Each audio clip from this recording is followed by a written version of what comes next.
Dr. Montrose, you see Kirk Sleep knock this woman unconscious, and he breathes for a moment, and you hear him mutter something about her eyes. Her eyes are wrong. And then he lifts the blackjack again and brings it down again. No! And again. I took one look at her in the eyes, and there was something wrong about her eyes. They were glowing, so I took my blackjack and I brought it down on her head, and I lifted it up again. I could still see those eyes, and I lifted it up, and I brought it down one more time. What have you done? I popped the trunk. Down below me, I saw the twitching body of Anthony Flinders. It was his turn. I brought the blackjack down on his head, and up again and down again. I turned. I thought, who next? And then suddenly I had a thought. There was something in the car. I reached in and pulled out the Tommy gun. He's murdered Lydia. He's murdered later. I think he's gone for the Tommy gun. He's lost it. He's totally lost it this time. But he knows what he needs. Is he needs to pick himself back up again. So he pops the tin, but he just has a little bit too much energy behind it, and he just sprays cocaine all over his face and Montrose's face. And just for a split second, they're blinded with the white powder. And then you hear it.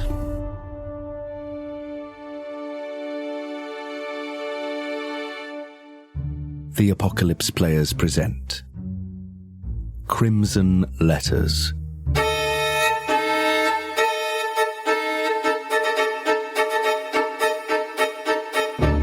A Call of Cthulhu 7th edition scenario by Alan Bligh. Starring Joseph Chance as Dr. Jonas Steinweg, Danann McAleer as Professor Duckworth, Dan Wheeler as Kirk Sleep, P.I.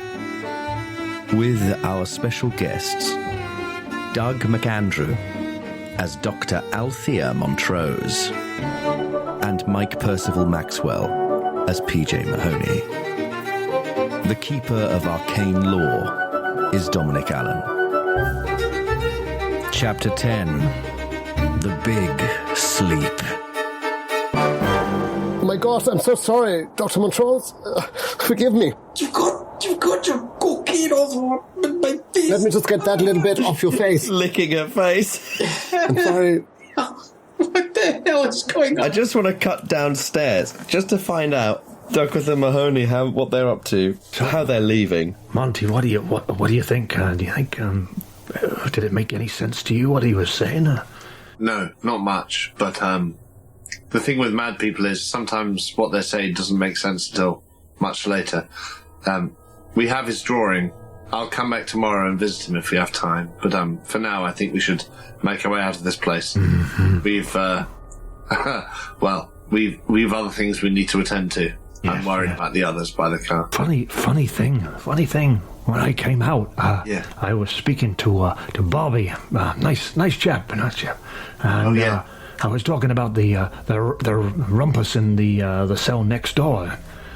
Apparently, he says there's nobody in the cell next door. Doesn't make much sense to me. At that, I want to stop and turn around. You say there was... Where we heard the noise, we distinctly heard the noise. To the left. Yeah. On the left. Well, he said that the fellow who was in that cell hung themselves last night on his suspenders. Christ. Why they allowed him suspenders in his cell, I don't know, or his stockings or whatever. I don't know. Perhaps, well, you want to look nice, I suppose, but could you what was his name, the attendant? Bobby. Bobby. Growfires, Bobby. Hello. Could we the cell next door? I'm slightly worried about noises coming through from the other cells. He's in a very delicate position. Would you mind if I just had a quick look in the cells across from his? Sure. This one would be most useful. What, the cell where the noise was coming from? Yes. The cell door is actually open. And it's empty. Yeah, the fella, he managed to steal some stockings from the laundry room and hanged himself last night. Whose stockings were they, may I ask? It doesn't seem like prison garb to me. Oh, well, we take on some laundry from the local area. I see. Good to keep them in work. Good to keep them busy. Well, yes, no, I see what you mean. Just give me a moment, Bobby. And I want to step into the room. And I want to do I don't know if I want to do a listen or a spot hidden. I'm not sure I'll gain anything from either, but I feel the need to do one or the other just to see whether or not Cecil was. Yeah. I'll do a spot hidden. Okay. It's probably the wrong thing. Just in case there's anything in there, I kind of want to see, like, is there... They've said he hung himself yesterday, so surely there'd be signs, if not, like, police tape. We're not living in the modern world, but, there'd be perhaps tearing at the pillowed walls or anything. I'm just looking for anything that sort of shows the behaviour of the person who was last in there. And I've rolled a 5 on my 56 spot hidden. Amazing. Yeah, you're looking at the light fitting. It definitely looks like it's been pulled out slightly. Right. By some great weight. The cable's dragged a bit. Yeah. Yeah. Terrible shame that. Man would take his own life. And there's because it's padded, obviously the floor is slightly padded, and there is a patch underneath the light fitting that looks like urine, possibly. Right. Well, so essentially it's just an average dance studio. I turn to PJ and I sort of say, whatever we heard from here, I suppose the door was open, so it may have been another inmate making a... It must have been. Deliberately or something? It must have been. Yeah, echoes in these places and play tricks on your ears. Probably was from across the ways. Yes, quite. Well, let's see how well you convince yourselves of that. Let's have sanity rolls from both. Okay. Here we go then. Well, that's almost a hard success, so I found myself quite convincing. 32 on a 44. So both successes. Yeah, you don't lose any sanity. As we're leaving the room, could I just catch Greyfriar's eye and say, here, Bobby, why was this door unlocked? It seemed open. Was that for a reason? Are there any inmates around here who are allowed to sort of converge or converse? It's a vacant cell. Of course, yes, but none of the inmates can come in here. No. I see. So if we'd heard anything in this room earlier, that would have been... Impossible. Oh, I see. Impossible, yes. Like I said, it must have come from across the hallway, just echoed ground. Sounded like... Yes. That must be. You're quite right. PJ here is a Twitcher. He streams Minecraft online. He also watches and he knows about these sounds. You're quite right, PJ. Thank you. I've heard a sound or two in my time, let me tell you. Oh, yes. Yes. Did I ever tell you? I think you did. Bobby, thank you. I think with that, having checked the room and having found nothing there, I personally, at least, am sort of ready to go and rejoin those others at the car. Okay. Unless anyone that I'm with wants to do otherwise. No, I'm happy to head on up and rejoin the... Well, I'll lead the way anyway, sort of clopping along with my cane. So Steinweg and Dr. Montrose are covered in cocaine in the doorway of the, or in the... I mean, covered would be extreme. I wanted to do justice to the sand loss. Can I still have some cocaine left? They look like powdered fops. Yeah, thank you. Suppose I've got some left, but I think an embarrassing explosion and licking, there was definitely a licking at one point, an inappropriate licking. Maybe there's a bit of blood and cocaine.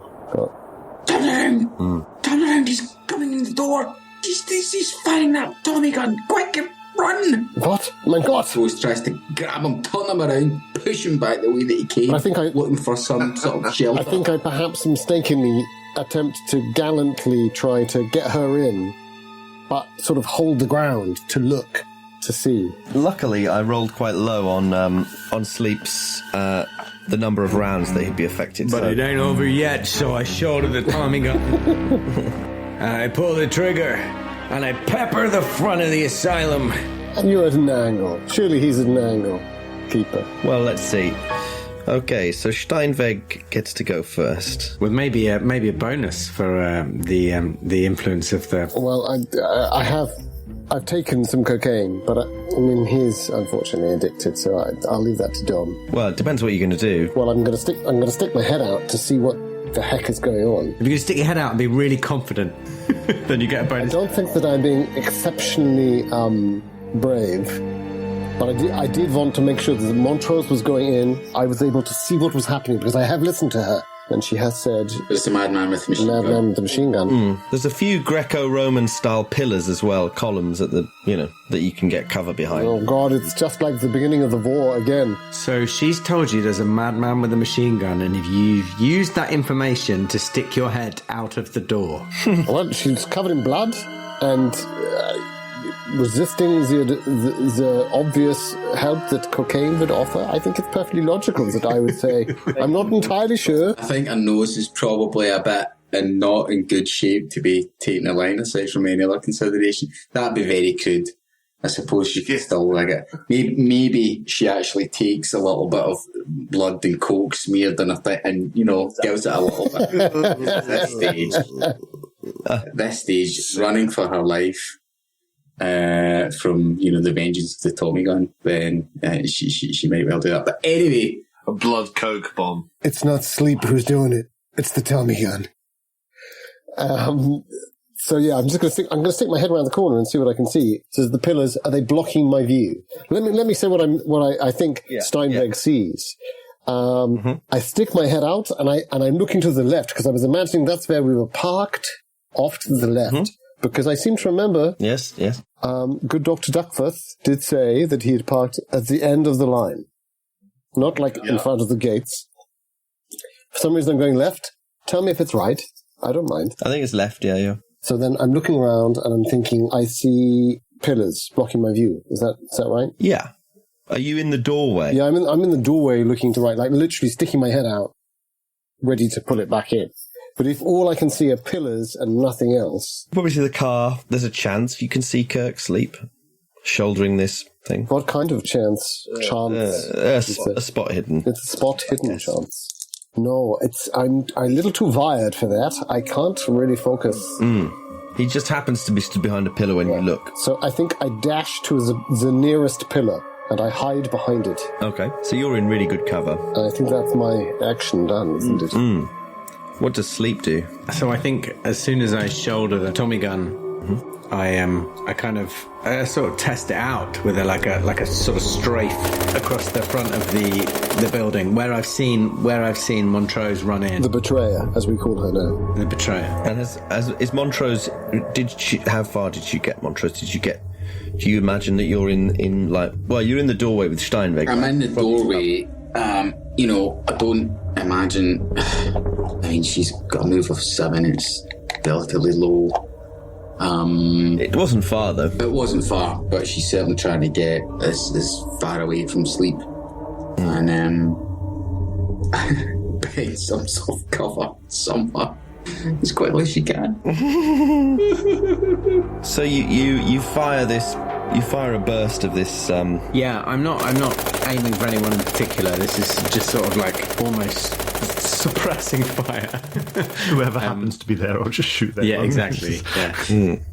Yeah, you don't really aim a Tommy gun as such. It's all about the dramatic flourish. Yeah, of exactly. Just letting loose. I think I know that much. Yeah, I know that much. I seen mobsters use weapons like this, and I know it's all about demonstration. It's all about. So I shouldered the Tommy gun, and I just straight across the front of the building. I thought, any motherfuckers who come out of that door, they're gonna get a mouthful of lead. Yeah, I don't think we need to roll for that because it sounds like they're in cover and you're just and I'm not aiming for them anyway. Yeah. So you all hear the stone. I get this sort of as bullets embed themselves in the sort of the sandstone. And as I do that, I take a couple of steps towards the building. Monty, did you hear that? Duckworth, you're coming up you're probably crossing the foyer to the door. I want to Are the windows broken, or are they... No, nothing like that yet. But you can probably hear the gunfire. Make my way out the door slowly and just say, well, I'm going to use... well, I've used it before, so I'd like to use my psychoanalysis and say, I realized the people I was firing at were my friends, and that there was no need for this sort of violence. I heard a voice telling me that the people I was firing at were my friends, and there was no need for this kind of conduct. Yeah. And I realized that the gun that was in my arms, it wasn't my gun, and the people I were firing at weren't my enemies. I heard a voice telling me that the gun was in my arms, my arms wasn't my gun, and the people I was firing at wasn't my enemies. And I wondered, what was this voice? Where was it coming from? And I thought, fuck that voice. And I took another shot when it's my turn. Let's have that psychoanalysis roll.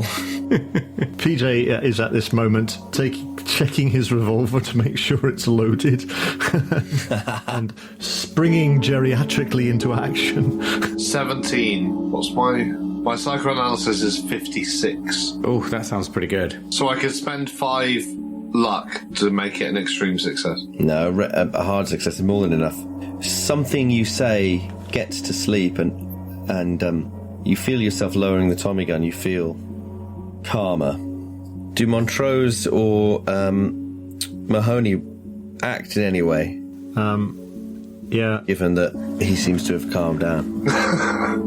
She peers at him from whatever it is she's found cover, trying to figure out whether or not he's, got shit together. So PJ is going to take up a sort of defensible position beside a window or beside the doorway, where he can try and get a bead on Sleep, but he's got his gun because he is very concerned about Sleep's behaviour and thinks that, winging him or shooting him in the leg or something like that might be necessary to be able to disable him, to get the weapon off him. But if he's kind of calmed down, he's just going to observe the situation. And As far as I'm concerned, I'm going to be sort of walking quite openly towards him because I've spent a lot of my time over the last 2 days with Sleep, and this has worked before. So I'm trying to, reverse narrativize his insanity as I walk towards him and sort of, PJ's just shaking his head. He's going to get his head blown off. I saw a figure walking towards me. It looked like a figure I knew once before. Maybe a friend.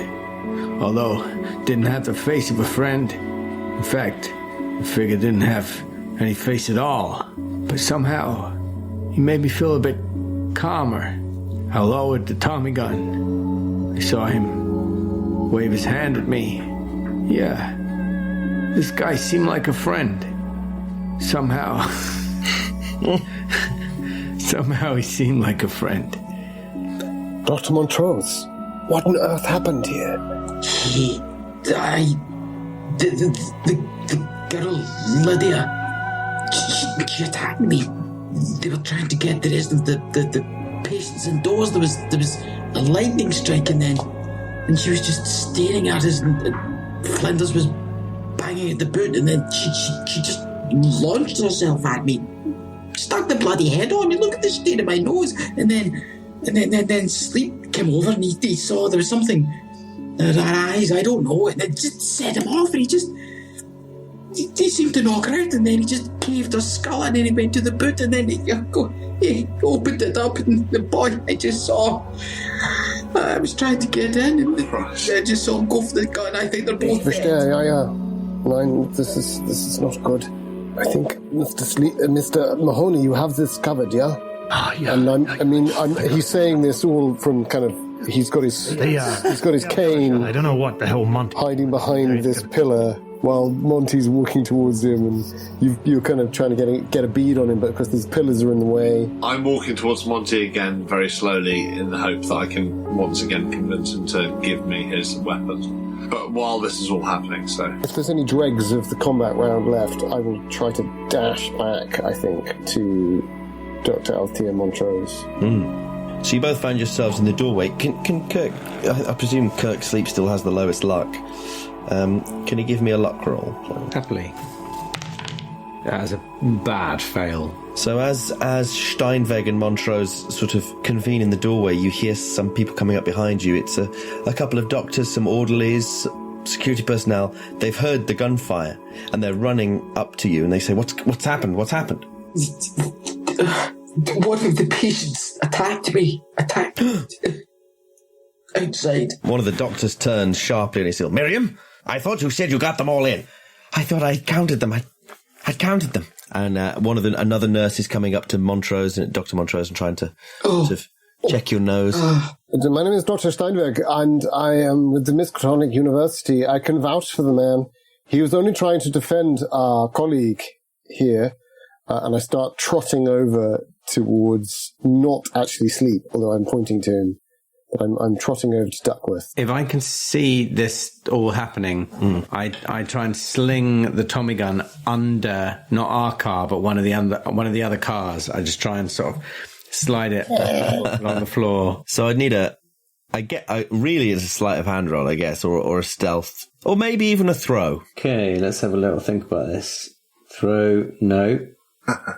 Sleight of hand, no. So I'm going to go for stealth. Stealth 40. Oh, it's a wheeler roll. No, that's bad. You could always... I've rolled a 91. Push but I'm going to push it. Yes. Oh, let's hear him. I'm going to push the roll, throwing a Tommy gun under a car.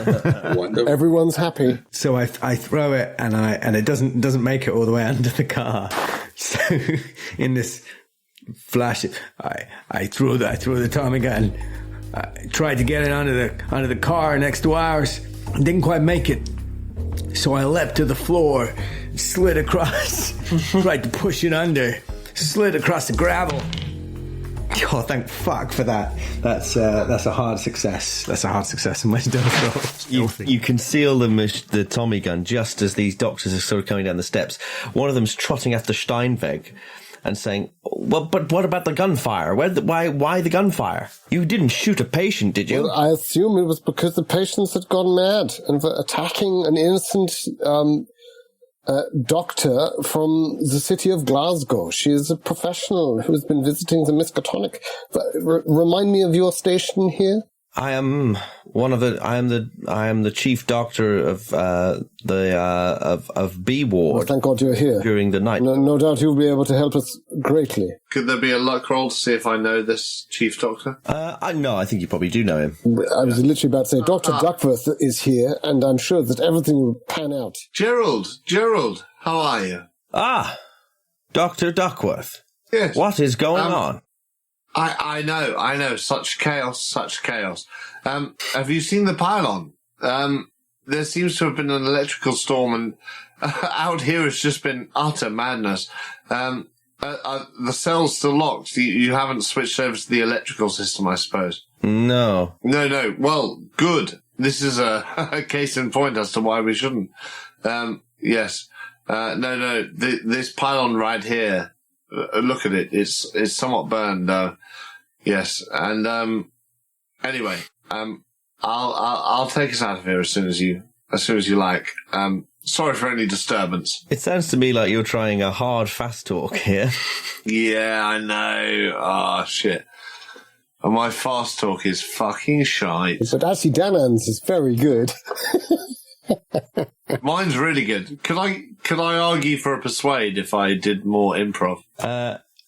You can have a persuade, but it is a hard persuade. A hard persuade, I'll take. And I'll say, Gerald, the thing is, this went off. We've some people, I'll explain to you later, over dinner with Marjorie. How is Marjorie, by the way? Is she alright? Fine. She'll be happy to know we spoke. And then I roll, and oh my fuck. Wait, what was I rolling for? Persuade. Okay, I got a 9. It's just that they're just dice. I got a 9 on 45. Very good. So, yeah, he sort of listens to you intently and then says, "Yes, it's been a strange evening. Yeah.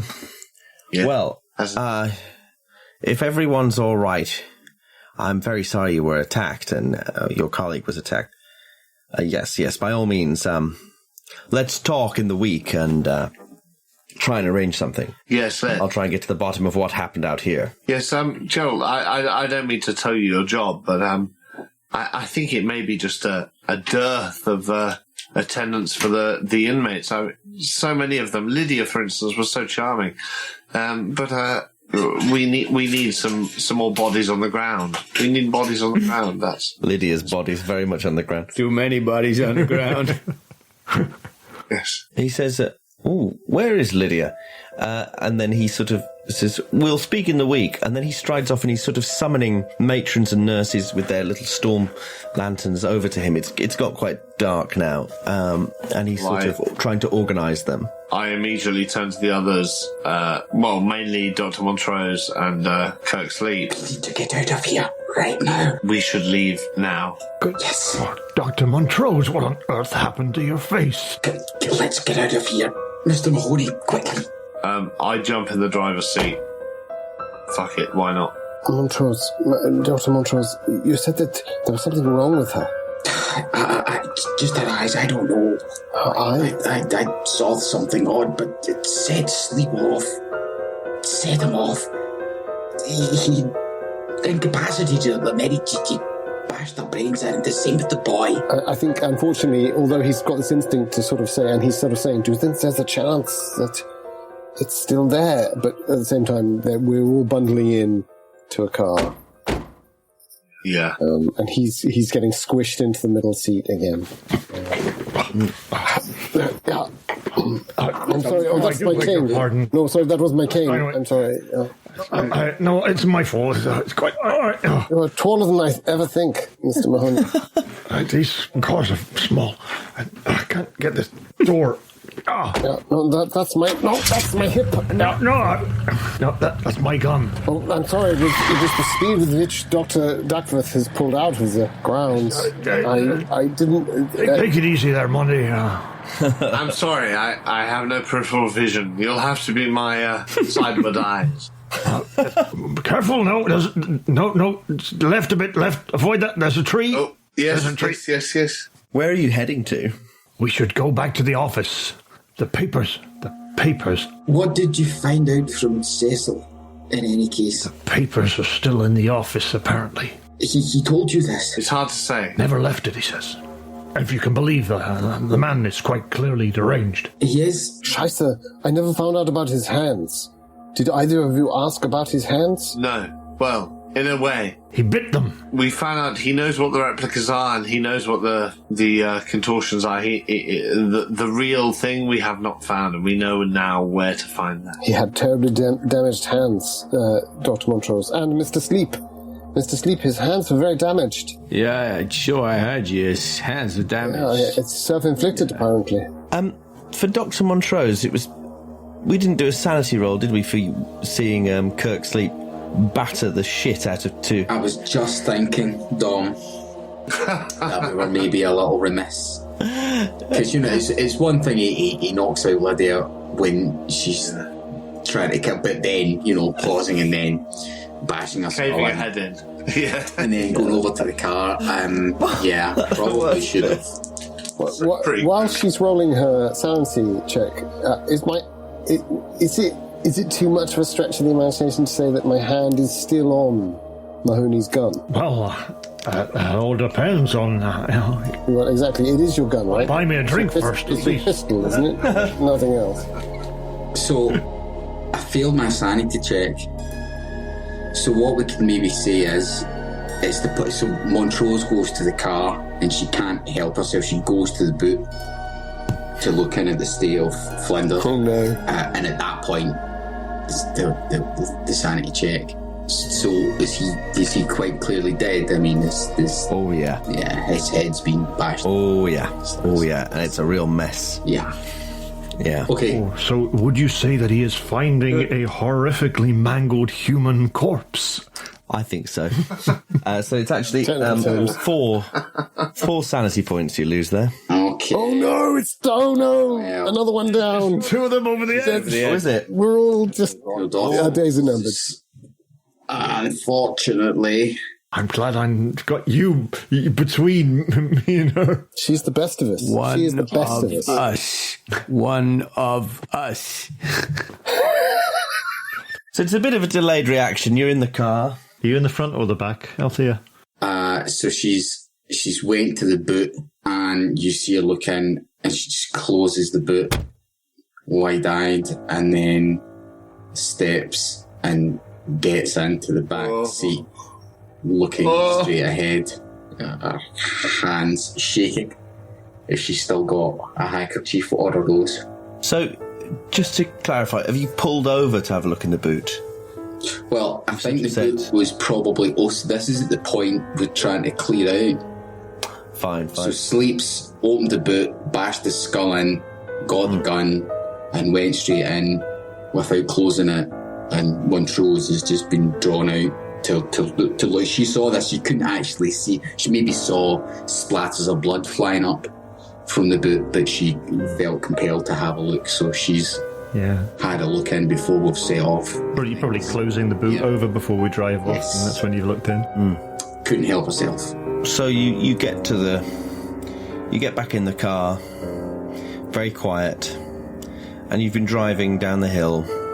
Where is it you're heading? Where is it you're driving to? I think we're heading back to Miskatonic. I think that's the plan. So you're a ways from Miskatonic. You're sort of in the downtown area, and you pull up at a junction. Look at a sort of stop sign. At which point, Dr. Montrose leaps out the car and just starts running. Shite. I'm done with this. And she runs. This is madness. I'm a librarian. I'll go after her. And I throw open the passenger door and start running after her. No good can come of... I too will go after her. I think I'm right next to her. She does have her cane. She's not very fast. But then again, neither am I. Nor are many of you. Point out that in the interim, as we were coming down the hill, I've been gesturing to Mahoney to sleep. I also, to be fair, if I'm driving, which I believe I am, I'm going to speed around and try and pull in just in front of her. You're sitting beside me, man. Just whisper in my ear. I say, I think it might be wise to keep an eye on him with your gun. Just in case you could pistol whip him. I have a better idea. I'll keep an eye on him with my eye. Wait, I think Dr. Montrose is doing something. So she's made a run for it. Monty, it's just you and me now. Sleep and I are trying to make a run for it. They've headed for the hills. I don't know what's going on. Dr. Montrose just jumped out of the car, ran off. Kurt jumped out after her. The doctors run after him. It's all gone to hell in a handbag, Monty. I know. They're not coming back. They're all just sprinting away, are they? I guess so. Sprinting. I think sprinting for Steinweg. Who's the slowest looking? Well, she hasn't sprinted since November the 18th, 1910. To be fair, Montrose and I were very fast. But now we're not so fast. We're both movement 7, right? I think we're in a chase situation, aren't we? I'm also movement 7. And he's the big man. Sleep's the big man. 7? Bloody hell. Well, I'm just staying in the car because I'm frankly fast and not even chasing you at all. I'm going to try and manoeuvre the car. I'm going to try and sort of speed and pull in front of... Forcing Dom into a chase. I love it. Poor man. What do you say we pop into that diner there and get us a coffee while they're sorting this out? PJ, I think if we leave them now, we may never find them again. If you're chasing them down in a car, I think realistically you're going to get there before them. So I'm going to need just a drive auto roll just to make sure you don't hit them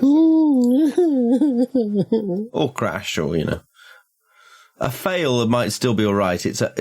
Fumbles we've got to worry about. Just don't fumble. I have a porcelain mask on, so 18. Well, nice. We're on well tonight. On a 20. Ooh, lovely. Tick that box. On a 20. I could drive an auto better than you can. Yes, I'm aware that my drive auto is shite. So you pull up just in front of Dr. Montrose as she sort of keeps running. So you've blocked her path. Dr. Montrose, slow down. Stop. Where are you going to? This is madness. This is madness. Montrose, get in the car. She tries to walk around the side of the car. Altia. Please get in the car. Hobble, hobble, hobble. No. It's too much. It's too much. I want to go. PJ, get her in the car. We're safer in the car. All right. I'll do my best, but I'm not as young as I was, you know. Okay, I'll get out. You're still employed by the university as a security guard. Well, yes. So yeah, I guess it's be an opposed brawl roll, I guess, if... Stop a young woman in Miss... Oh, dear. Miss Montrose, please. You grab, she's trying to elbow you away and continue walking. Dodge or whatever. I got a 41, which is a failed brawl. I also failed. My fight ball is 45. Can't we talk this through? Dr. Montrose. I'm still running up. Please. I think Sleep and I are pretty much level. Swiping at her ineffectually. Dr. Montrose, even though Sleep had to please, come round the car. Come back. I had to get out in the middle. Sleep, head her off at the pass, would you? There's a good fella. What do you say? Hit her over the head? Nine. Can't we talk this down?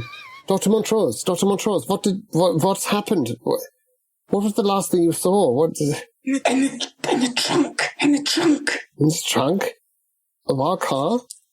Yes. Oh, no, Scheiße. Flinders, is he... Oh, nine. Maybe she's seen a lighter as well, like I did. I told you that was just what do they call it? A hallucination. Did I see later? I did. Dr. Montrose, did you see a show lighter? No, Splinters, it's like you bashed his skull in. Of course I bashed his fucking skull in. Did you not see that guy? I dash over to the boot of the car. 3 sheets to the wind. He was a danger to all of us. Of course I bashed his fucking skull in. What do you want me to do? He was tied up in the boot of the car. Mr. Flinders, can you hear me, Mr. Flinders? Sleep, you can't just tell a guy. She was unconscious, Lydia. She was unconscious. She was a mad woman. And you smashed the back of our skull. You just murdered 2 people. Mr. Flinders? Well, murder schmurder, it's all relative. At this point, can everyone give me a spot hidden roll? I fail. If I spend 2 points, that'll be a hard success, if that makes... I've got an extreme success. A hard is not necessary. I'm too busy with the trunk. Yeah, that's a pass for Montrose. Everyone who succeeds, you suddenly catch something in this cacophony, in this sort of argument you're having in the street, trying to get around the car or trying to stop Montrose from getting around the car. The street's quite empty, but it's normally a sort of quite a commercial street with shops and things. And you can hear this sort of tap against the pavement. You suddenly catch this whiff on the wind. It's a smell like sort of lavender and rotting flowers. And you hear a voice say, My, what is going on? And when you look across, Abner Wick is watching you from the other side of the street. He's walking with a sort of small cane he's in this huge white linen suit he was wearing earlier. And he says, "Oh, we meet again. These must be your colleagues. Charmed, I'm sure." Yes, that's, we're just in the middle of something at the moment. If you don't mind, Mr. Wick, we just need to resolve this particular situation, and I'll be right with you. As soon as he appears, I want to slam the trunk. Oh, yeah. I'm the man of the trunk. Not you, my dear man. No, I know, but I mean, I'll make a beeline to slam the trunk, but yeah, I may fail. He's walking over. He's about halfway across the road towards you. He's getting closer to the car, so... I've not seen any of this, though. So, I think I'm, unfortunately... I have seen it, and I draw my revolver, like, to my hip, and just sort of take a step towards him. So I'm going to... If I notice this and get the impression that this is potentially... embarrassing situation, or something's about to maybe spark off, I'm going to change tack and go, just as a matter of fact, did I tell you about my grandchildren, Mr. Wick? Yes. Yes, you did. Did I show you the photographs of the twins? 8 years old. My little girl, my little granddaughter Mary. She's as sharp as a button. She really is. Did I tell you what she told me about the moon? Huh? Yes. Wait a minute till I find this. EJ, is this a man we know? Yeah, this is Mr. Wick, Monty. Oh, this is Mr. Wick. Yes. This is the I see. I apologise. Mahoney, as you're close enough to him to show him these photographs, you can give me a psychology roll. Yeah, absolutely, yeah. That's an interesting cologne you have there, Mr. Wick. Is that a made-to-order special or something? A mixture of Lynx Africa and... Yeah, indeed. That's a hard success on my psychology. He's looking at your photographs that you're showing him, and then suddenly his attention is drawn as if he's something imperceptible. It wasn't a sound or anything else. His attention is suddenly grabbed by something on the air to the boot of the car, and he stares fixedly as you carry on whittering about your photographs, and he just sort of pushes them away. What? Is everything all right back there? Yes, well, no, I was just telling you about young Eli. He's just starting the big school now. Yeah, he's a big, strong fella. I think he's going to try out for the football team. Yes, indeed. He could certainly be something on the field, that lad. Yeah, absolutely. I would like to move to a point between the boot and Abner Wick. I've got no idea who this guy is, and I do not like him. Well, yeah, if you get in his way, he just sort of stops and looks at you and says, "And you must be..." Kirk Sleep, P.I. Ah, the detective. Lovely to meet you, I'm sure. Well, what brings you all out so late? Is it late? I didn't realise. What time is it? Getting on, dear boy. Would you care for a drink? Oh, how charming. A real drink, I assume you mean? Oh, yes, of course. Well, yes, why don't we... I assume we're all friends here. Oh, indeed. Why don't we decamp to my shop? It's only round the corner. Excellent. I have a few bottles of something rather special. I tried to give the others a look, but I am in the driver's seat of the car, sort of going like that. It might not work. But either way, I sort of say, shall we? Let's, gents and ladies. Yes, I think that's probably. Yes, let's do that. That's a good idea, Monty. Let's do that now. So are you all going along with this? Well, I'm very interested to know that during that sequence, whether I was opening the boot or not, because quite a lot happened. You were opening the boot. I was going to open the boot, but that was about 2 minutes ago, before any conversation. So there was a whole Abner Wick.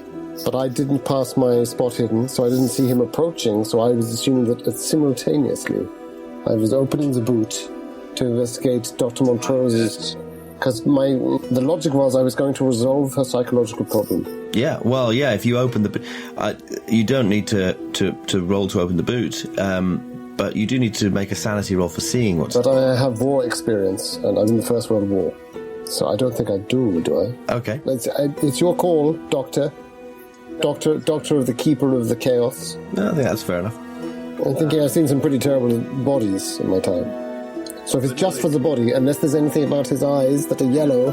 It looks like he's been bashed in with something heavy. Yes. But it was the opening of the boot that distracted Abner Wick terribly. Yeah. So this is happening, then I realise Victor is there. But do I have any chance... Yeah, but I'm really interested in the item that Mr. Flinders carries.